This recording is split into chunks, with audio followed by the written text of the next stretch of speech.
హైదరాబాద్లోనే national institute of nutrition కూడా చేస్తూ ఉన్నది. ఒక ప్రోడక్ట్లో నుండి ఎన్ని పోషక విలువలు ఉన్నాయి, ఇప్పుడు అందులో వాళ్ళు ప్రతి ఫుడ్ ప్రోడక్ట్లోనూ ఎన్ని న్యూట్రియంట్స్ ఉన్నాయి, ఎంత పోషక విలువలు ఉన్నాయి అన్నీ చెక్ చేస్తారు.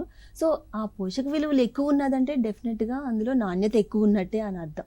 సో నాణ్యత ఎక్కువ ఉన్నది అని అంటే అక్కడ వాళ్ళకి కంపల్సరీ రసాయనాలు తక్కువగా వాడారు అని చెప్పొచ్చు ఇండైరెక్ట్గా.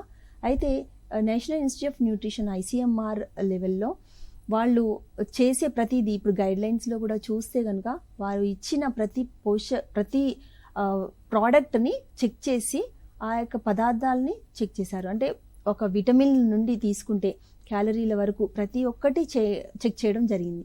అయితే అవి సహజ సిద్ధమైనవా రసాయనవా అని చెప్పేసి కాదు, కానీ జనరల్గా మనకి ఇప్పుడు క్యాలరీస్ ఏమైనా డైట్ చార్ట్ తయారు చేయాలంటే దాంట్లో నుండి న్యూట్రియంట్స్, దాంట్లో నుండి ఎన్ని క్యాలరీస్ ఎన్ని ప్రోటీన్స్ వాటి పరంగా మనం క్యాలిక్యులేట్ చేసుకోవచ్చు.